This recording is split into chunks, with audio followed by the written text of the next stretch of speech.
This is Cerebral Cinema. Movies of the mind.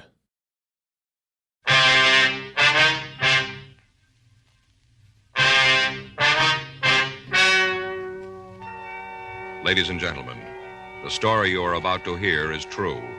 The names have been changed to protect the innocent. Dragnet is brought to you by Chesterfield, made by Liggett & Myers, first major tobacco company to give you a complete line of quality cigarettes.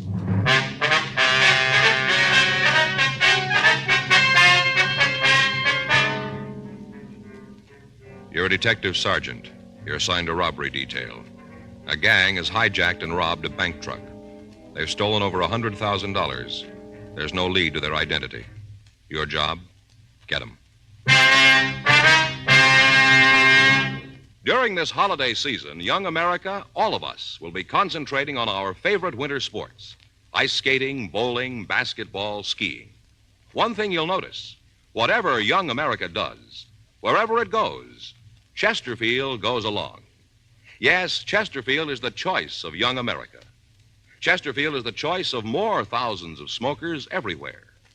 People are learning the facts about Chesterfield, learning that Chesterfield is highest in quality, low in nicotine, learning that Chesterfield is really mild, really satisfying.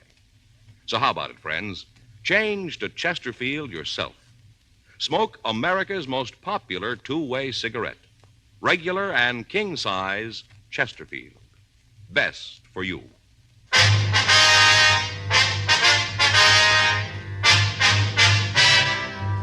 Dragnet, the documented drama of an actual crime.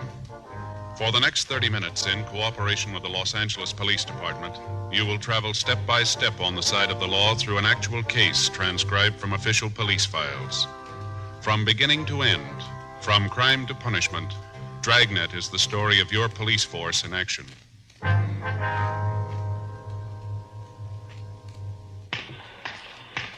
It was Thursday, June 5th. It was warm in Los Angeles. We were working the night watch out of robbery detail. My partner's Frank Smith. The boss is Chief of Detectives Thad Brown. My name's Friday. I was on my way back from the business office, and it was 10:52 p.m. when I got to room 27A. Robbery. Did you get him? Yeah, here's the gun. You got the double-aught buck? Yeah, Jack. Here you go.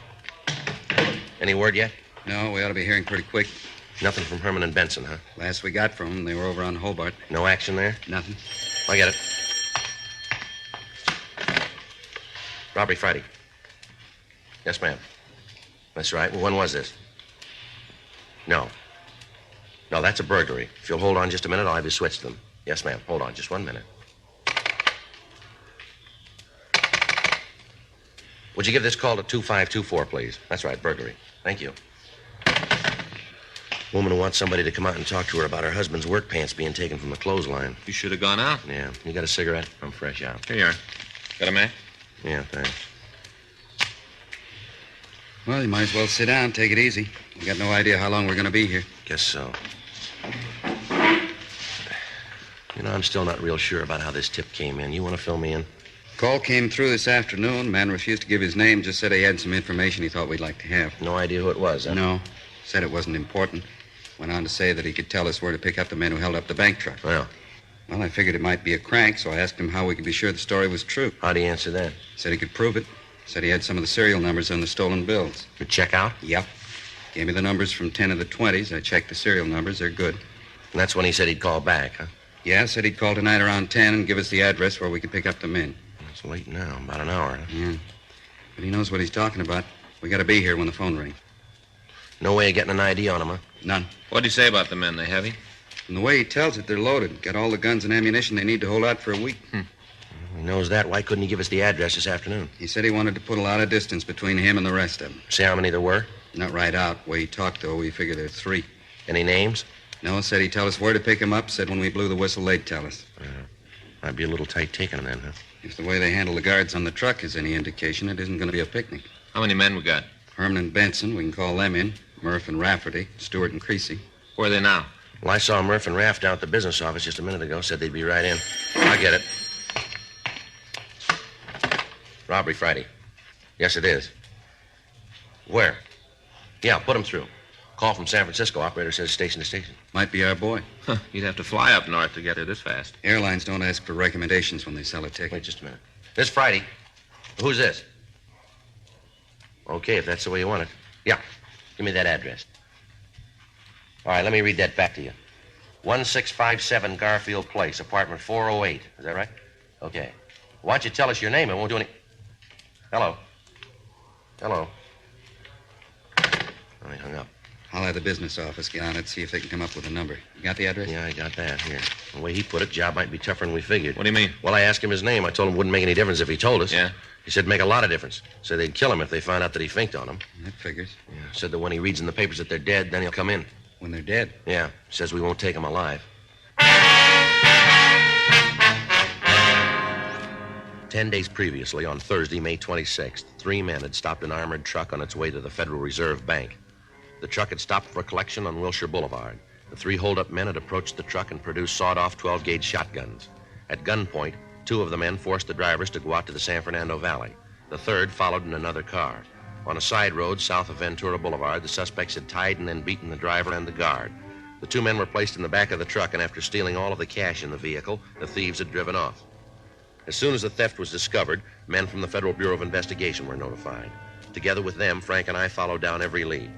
The crime lab went over the truck but found nothing that would help us in getting to the thieves. Latent fingerprints were able to come up with nothing. The driver of the truck and the guard had been shown the mug books, but they were unable to make an identification. The method of operation was checked through the stats office, but when the leads that developed were checked out, we were in the same position as when we first got the call. We had no idea who the thieves might be. Descriptions obtained from the 2 victims were broadcast to the entire nation, but there were no kickbacks. The FBI weighed and sifted all evidence in its Washington headquarters, but they came up with the same results we had. Nothing. The phone call from the informant was the first concrete lead that we'd gotten. There were 9 men from Robbery Division and 3 teams from the FBI in the operation. From the information we had, we knew the suspects were armed and they were dangerous. The people in the building were gotten out of their apartments. The building itself was completely surrounded. 1:36 a.m. We moved in. Boys in the street are set. Let's go. All right. Did you check the manager? Yep. Descriptions of the men in the apartment match the one we got from the driver of the truck. Checks out to be the same guys. The manager say how many there were? 3. She's not sure they're all in. All right.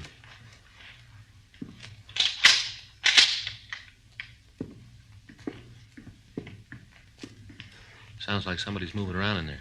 Yeah. You ready? Yeah. Let's go.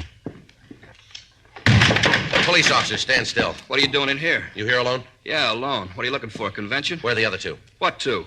Nobody else, Joe. Closet over there looks like an arsenal. Loaded with guns. Couple of sawed-off shotguns. You guys got no right to come in here like this. I don't know what you're looking for, but you ain't gonna find What's it. your name?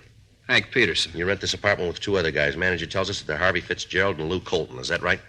Yeah, they live here. Where are they now? I don't know. Out. Maybe to a movie. I don't know. When do you expect them back? Well, look, they're big fellas now. They don't have to get me to sign a report card. They do what they want. They went out. I don't know where. They didn't tell me. They also didn't tell me when they'd be back. Well, what's this all about? Where'd you get those guns in the closet? They don't belong to me. Who do they belong to? One of the guys. Which one? Why are you coming in here and asking all these questions? I ain't done nothing. You got no beef with me. I know anything about the guns. Maybe Lou likes to hunt. I don't know. They belong to Colton, huh? Yeah, he brought them. You don't know where he is now? I told you. If I knew where he was, I'd tell you. I don't want any trouble.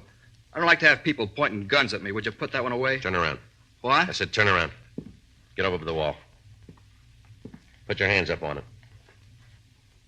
Big deal. What happens now? You kick my feet out, I fall down? Stand still. I'll get it, Joe. You ain't gonna find nothing on me. I tell you, I'm clean. Nice try, Peterson. Here's a .38 Colt. Joe had it in his belt. You go around pretty heavy for a fellow that doesn't want trouble, don't you? I carry a lot of money. Sometimes I think some guys are trying to take it away from me. I gotta protect myself. Yeah. Anybody's got the right to protect themselves. Yeah, you got a permit for this gun? No, I didn't get around to it yet. I'm going to, though, right away. I'll get one. You know how it is. You mean to do something, but you forget. Hey, can I stand up straight now? Yeah. Come on, Peterson. Get your hands behind you. Maybe you guys will tell me what this is for. What are you looking for? We'll tell you downtown. You know you're making a big mistake. Is that right? Well, sure, you really call this one wrong. You're dragging in an innocent man. I'm clean.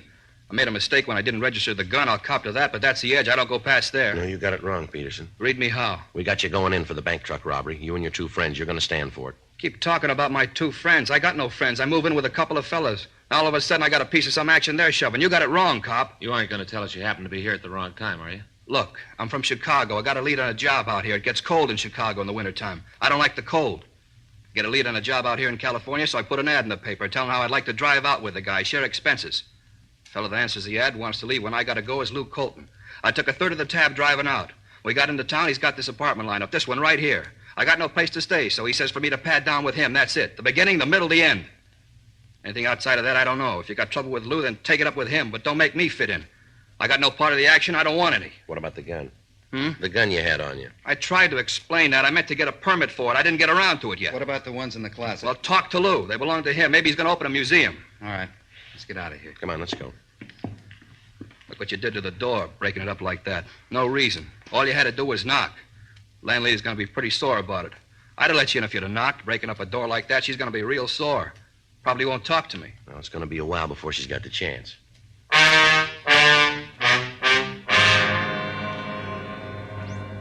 While Frank and I took Henry Peterson downtown, the other officers from robbery maintained the surveillance on the apartment. Because of the construction of the building, it was impossible to wait inside of the room. However, all of the entrances were covered. 2:40 a.m. We checked the suspect through R&I, but we found that he had no record in Los Angeles. His fingerprints were taken and forwarded to Washington for checking. He was printed and mugged and then placed in a cell in the felony section at the main jail. The rest of that night, the watch on the apartment continued without results.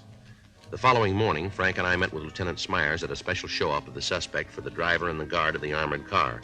Without hesitation, they both stated positively that Peterson was one of the men who'd held them up. The kickback arrived from Washington with the information that Peterson was wanted for escape from the state penitentiary in New Jersey. He'd been convicted on a charge of murder and robbery and given a life sentence. The record showed that he'd escaped from the prison on Friday, May 9th, 2 weeks before the truck had been robbed. 4:15 p.m. We had him brought from his cell, and Frank and I talked to him in the interrogation room at the main jail. You got a cigarette? Yeah, here. Thanks. Here's a match. What do we got going? Same thing. We want to know about the robbery of that armored car.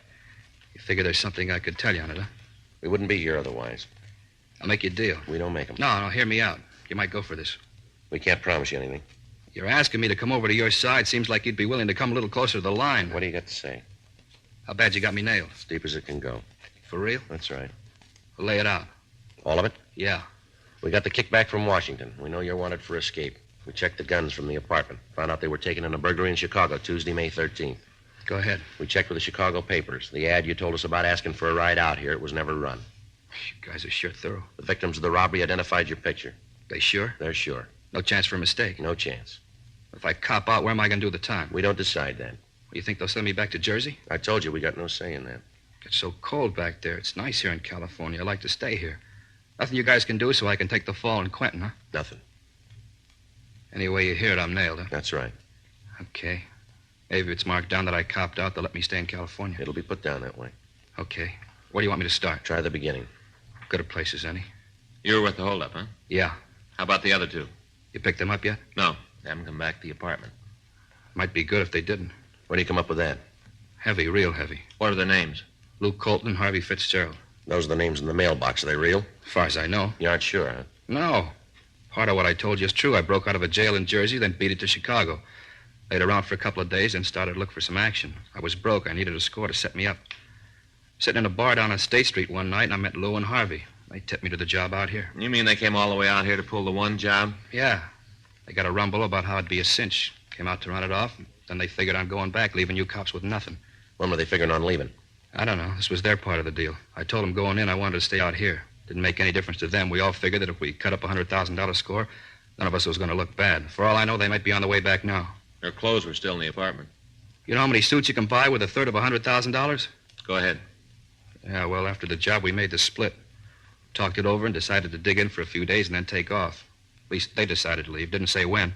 I told you now they might be on the way back now. Who else knows you're in on the job? Huh? Outside of you three, Colton, Fitzgerald, who else knows about it? Isn't anybody. Well, where's your part of the money? Got it down the bus depot. Got it in the locker down there. How long's it been there? Since day before yesterday. How often do they clean out them lockers? Every 24 hours. Well, then there's $33,000 floating around in the check room. You got the key to the locker? Yeah, Where is it? in my shoe. I got it taped from the sole inside. You want to give it to us? Well, no, but I don't guess there's any other way. No. Okay. You spend any of the money? You mean the stuff we stole? That's right. No, not a dime. Why do you ask that? Who else might know the serial numbers on the bills? Well, nobody. Nobody but us, and I guess the guys at the bank, they got a record of them, I guess. How about Colton and Fitzgerald? They spend any of their part?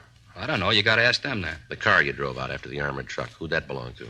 Colton. It's the one we drove out here in. What kind of car is it? Plymouth, 1952. What model? Sedan. Color? Light blue. You know the license number? No, I never paid any attention to it. What state's it out of? Illinois. Who drove the car when you went on the holdup? Harvey? Fitzgerald, huh? Yeah, he drove the car, and Lou and I went in the truck. Either of them been arrested before? Well, I'm not sure, but I think Lou fell in New York. I'm not sure, though. How about Fitzgerald? No. At least he never said anything about it. Only way I knew about Lou is that he talked about the food in Sing Sing. That's the way I knew about him. You know what he fell for? Armed robbery, I think, and there was a kidnap rap, too, but he beat it. He out clean? I don't know. Seems like you planned a job with two guys that you didn't know very well, doesn't it? I was hungry and I was cold. I wasn't about to ask for a life story when they offered me a part of the action. How'd they pick you? I told you, I was in a bar on State. Lou and Harvey came in. Both of them were carrying a load. I was sitting there drinking beer, just the three of us in the place, and Lou was drinking pretty heavy. He gets in a beef with the barkeep, and I saw the roll he was carrying, so I figured that if I could take his side in the brawl, maybe I could make a touch. We walked out of the bar, and he offered to buy me a meal. Next thing I know, I'm on the way to California. I'm a partner in a piece of goods that looks safe. All that time in the car, and you didn't find out anything about your two partners? We drove straight through. When we weren't driving, we were sleeping. Anyway, I wasn't a solid member of the club. I wasn't about to get my nose mashed in for having it someplace where it didn't belong.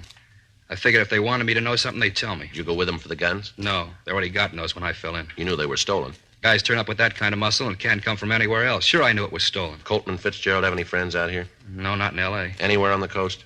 Well, I hear Lou's got some people up north. Where? Maybe San Francisco, Marin County, I don't know. Might even be Oakland. Somewhere around the Bay Area. They say anything about going up there? No. Of course, they might have. The way Lou likes to eat, coming out here, he'd go 10 miles out of the way because he knew a place that had a good chili size. Think nothing of it. Never saw anybody who liked to eat so much. Real gourmet. Only with him, it was glutton. You mentioned any names of people he knew up north? No, just said he had people. Anything about the car they're driving that'd make it easy to spot? What do you mean? Well, like a dented fender, a scratch, anything to identify it. Yeah, it might be something. There's a kind of scratch in the back left fender, I think. Woman backed into us on the way out here. Cut right through the metal. You think of any reason why they might ditch the car? No. We kept a close tab on the papers right after the job and looked to see how much you had on it. When we didn't see anything, we figured the car was all right. I don't think they'd ditch it. It'd be pretty easy to trace. Lou owns it outright. Unless you want to try to grab cold plates, he'd drive it like it was. Okay. We'll get you your things, and you can come over to the city hall and make a statement. How about the key to the locker? Oh, yeah. Here it is. Probably some money due on the package I'll have to owe you. We'll take care of it. Too bad, isn't it? What's that? $33,000. I haven't got the dough to bail out the package. Well, it works out even. What? You'd have no place to spend it.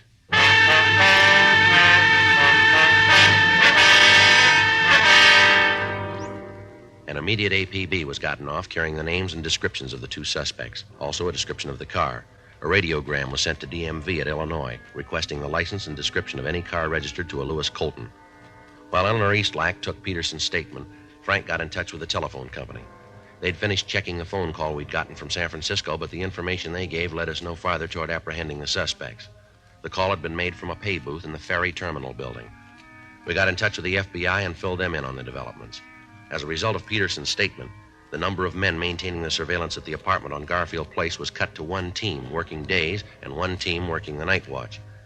We put a call in to San Francisco and talked to Chief of Inspectors James English. We filled him in on what had happened. He assigned Inspectors Sutton and Zimmerlin to work with us on the case. 5:46 p.m. We checked out a trip car and we left for San Francisco. It took us a little under 10 hours to drive the 405 miles between the two cities. At 4:03 a.m., we stopped in Oakland and put in a call to the San Francisco Police Department. How much? Yeah, just a minute. Frank, you got a quarter? Yeah. Thanks. Here you are. 264, please. Hello, this is Joe Friday. Yeah. You got a message there for me from Charlie Sutton or Jules Zimmerlin? Yeah. No, we just got in. Yeah. Oakland. What? Just a minute. You see that street sign up there? Yeah, wait a minute. 5th and Poplar. 5th and Poplar. Yeah. No, we're coming right over. When was this? I see. Well, if Charlie calls in, tell him that we're on the way, will you? Right. Thank you. Well, we're almost too late. What do you mean, they got a lead?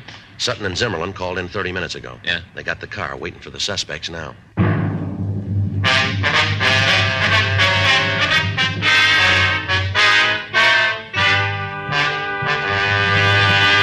You are listening to Dragnet, the authentic story of your police force in action. There are good reasons why thousands of people are changing to Chesterfield every day. Why Chesterfield is the largest selling two-way cigarette in America. Why Chesterfield is best for me and best for you. To sell a product, you have to make it good and keep it good. What do the latest reports show about Chesterfield? Well, our research laboratory has compared it with the leading cigarettes in the country. Chesterfield is highest in quality, low in nicotine. People these days want facts. When you want people to use your product, you have to tell them what effect it has on people who do use it regularly. That's why a doctor has examined for almost 2 years a large group of Chesterfield smokers.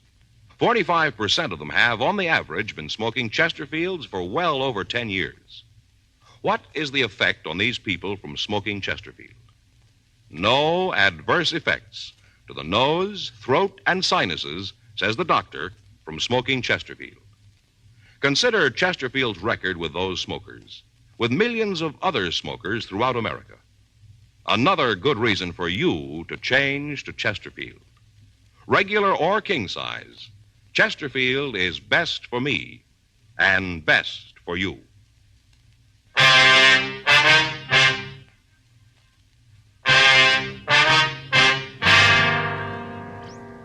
The address the business office had given me on the phone was a large garage located at the corner of Union Avenue and Lynch Streets. When Frank and I got there, we met with Inspectors Sutton and Zimmerlin. They told us that when they'd gotten the APB, a call had gone out immediately to the officers in the city to be on the lookout for a 1952 blue Plymouth with a dent in the left rear fender and carrying Illinois license plates. The suspects had parked the car in a no-parking zone on O'Farrell Street between Taylor and Mason Streets. At the peak hour of traffic, the car had been towed away from the parking place and left in a garage. While it was in the garage, the information on it had been received from our department, and an immediate stakeout was placed on it. We felt reasonably sure that the suspects would return for the automobile. They had no reason to think that there might be anything wrong. The address of the garage had been left so that they might find the car. All that would be necessary to release it would be the payment of the fine for overtime parking along with the towing and garage fee. The garage itself was a large building. It provided 4 stories for parking. The suspect's car was on the basement level. We were able to keep watch on it from a small office near the exit ramp. The attendants were instructed to act as if nothing was wrong when the suspects came in. Once we knew that they were in the building, the entrances and exits would be blocked and they would be taken into custody. There was nothing to do but wait. 5:30 a.m., no sign of Colton and Fitzgerald. 6:15 a.m., Frank went out and brought back some hot coffee. 6:45, 7 a.m. People began to come into the garage to get their cars, but not the 2 suspects. The later it became, the more difficult it would be for us to take the 2 men into custody. If there was going to be any shooting, we'd be in a bad position with civilians in the range of fire. 7:30, 8, 8:04 a.m. Somebody coming down here. Yeah. You see who it is? No. Jules. Yep. You and Charlie want to cover the other side? Right. And watch it. We should be able to get a pretty good look at him. Yeah. Lousy deal. You parked the car and it towed off the street. What kind of town is this? They got a sign. You should have put it in the garage. Yeah, you and your smart ideas. You read. Why didn't you see the sign? Who can tell you anything? It's Colton and Fitzgerald. Yeah. You see Jules and Charlie? Wait a minute. Yeah, over by the gray Merc. Looks like they're all set. All right, let's go. Now, let's get this crate out of here. We can have some breakfast with the rope if you got it. Where did the cops pick their bank? They should have been more than you. Still not sure it was the right thing to do.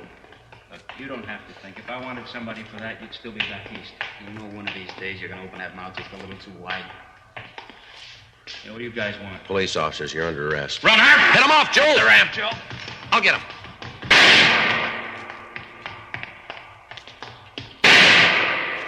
Colton, this isn't the way out. You follow your own map, Pop. The doors are blocked, Colton. You're in here for good. You're wearing the wrong kind of glasses. I'll get out. Now, look, we got you for robbery. Don't make it any more. Joe? Yeah. He's over in the corner. How about Fitzgerald? Sutton and Zimmerlin got him. 2 of their guns in their lap. On no part of trouble. Colton doesn't figure it that way. I'll try to get around him. All right, watch yourself. Keep those people back out of the doorway. Go on, Frank. I'll cover you. You come near me, cop, I'll kill you. There's 3 more, Colton. You aren't going to get by all of us. Your partner quit. Why not be smart like him? He's not smart, he's scared. All right, Colton, I'm coming to you. You do and you'll be dead when you get here. Throw down that gun. Colton! Colton! You see him, Joe? No. Take it easy, Joe. Colton. How about it? He's hit. I can't tell how bad. He's still got the gun. Colton!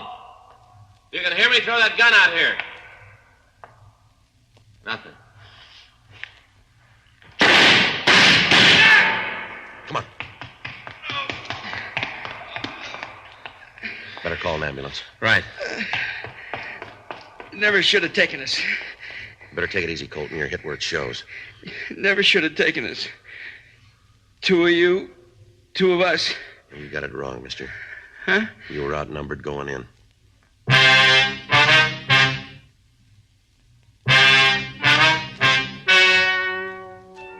The story you have just heard is true. The names were changed to protect the innocent.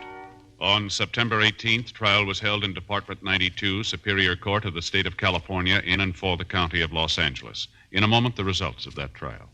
Now, here is our star, Jack Webb. Thank you, George Fenneman. The Chesterfield Christmas carton is the most talked-about gift of the year. It features the covered bridge, which, of course, inspired the Kissing Bridge song, now a highlight of the Radio City Music Hall Christmas show.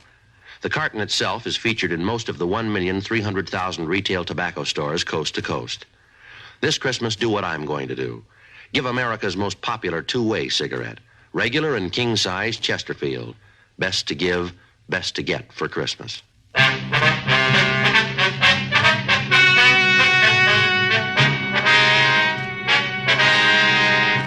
Harvey Ned Fitzgerald and Louis Jeffrey Colton were tried and convicted of kidnapping, robbery in the first degree, and violation of the Dangerous Weapons Control Act.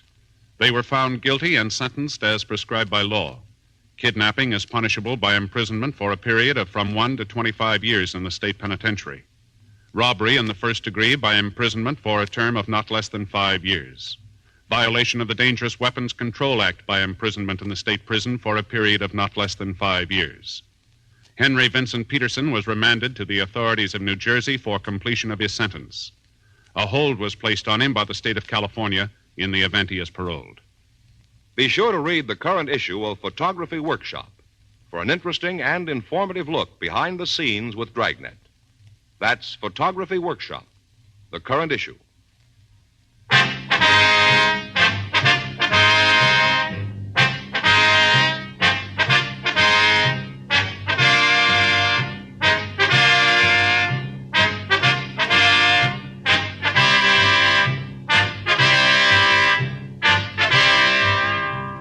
You have just heard Dragnet, a series of authentic cases from official files. Technical advice comes from the Office of Chief of Police W.H. Parker, Los Angeles Police Department. Technical advisors, Captain Jack Donahoe, Sergeant Marty Wynn, Sergeant Vance Brasher. Heard tonight were Ben Alexander, Herb Ellis, Vic Perrin. Script by John Robinson. Music by Walter Schumann. Hal Gibney speaking. Watch an entirely different Dragnet case history each week on your local NBC television station. Please check your newspapers for the day and time. Chesterfield has brought you Dragnet, transcribed from Los Angeles. Buy new Fatima, the smooth smoke with Fatima tips of perfect cork. King size for longer filtering, and Fatima quality for a much better flavor and aroma. This Christmas, give Fatima in the special Christmas carton. Cork tip and plain ends, too.